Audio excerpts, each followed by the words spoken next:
माननीय अध्यक्ष जी,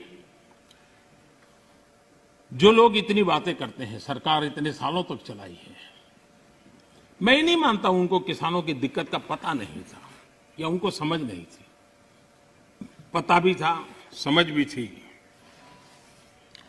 और उनको मैं उन्हीं की बात आज याद कराना चाहता हूं। ये मौजूद नहीं है, मैं जानता हूं, लेकिन देश के लिए समझना बहुत जरूरी है। मैं एक कोट पढ़ता हूं। The state took initiative to amend their state APMC Act in the year 2005 itself, providing for direct marketing, contract farming, setting up of a private market, consumer farmer markets, e-trading, and notified the rules in 2007 to implement the amended provision. In fact, 24 private markets have already come up in the state.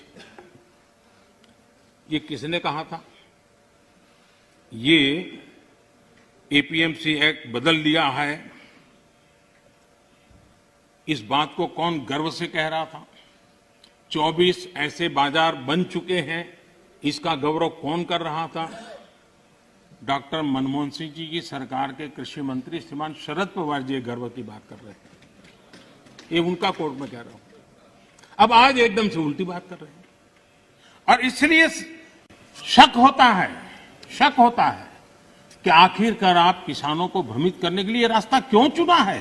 शक होता है कि आखिरकार आप किसानों को भ्रमित करने के लिए रास्ता क्यों चुना है? कि ये नेक्सस है मंडियों वाला वगैरह का, तो क्या कहना है? तो शरद पवार का एक दूसरा जवाब है, वो भी बड़ा इंटरेस्टिंग है। उन्होंने कहा था, किसानों के बचाव के लिए ही तो एपीएमसी रिफॉर्म को प्रमोट किया जा रहा है, ताकि किसानों को एपीएमसी मंडियों का विकल्प मिले। जब ज्यादा व्यापारी रजिस्टर होंगे तब स्पर्धा बढ़ेगी और मंडी में सांठगांठ इससे खत्म होगी।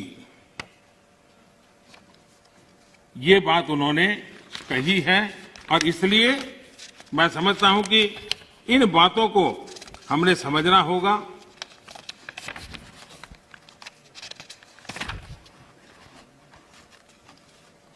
जहां इनकी सरकारें हैं अलग अलग, जो सामने बैठे हुए मित्रों की, उन्होंने भी कम अधिक मात्रा में इस कृषि क्षेत्र में रिफॉर्म करने का प्रयास किया भी है, और हम तो वो हैं जिन्होंने 1500 कानून खत्म किए थे। हम प्रोग्रेसिव पॉलिटिक्स में विश्वास करते हैं, हम रिग्रेसिव पॉलिटिक्स में जाना नहीं चाहते हैं, और इसलिए, और भोजपुरी में तो एक कहावत है, कुछ लोग ऐसे हैं, भोजपुरी में कहावत है, ना खेलब ना खेल देव, खेल में बिगाड़ब। न खेलूंगा न खेलने दूंगा, मैं खेल को बिगाड़ के रखूंगा।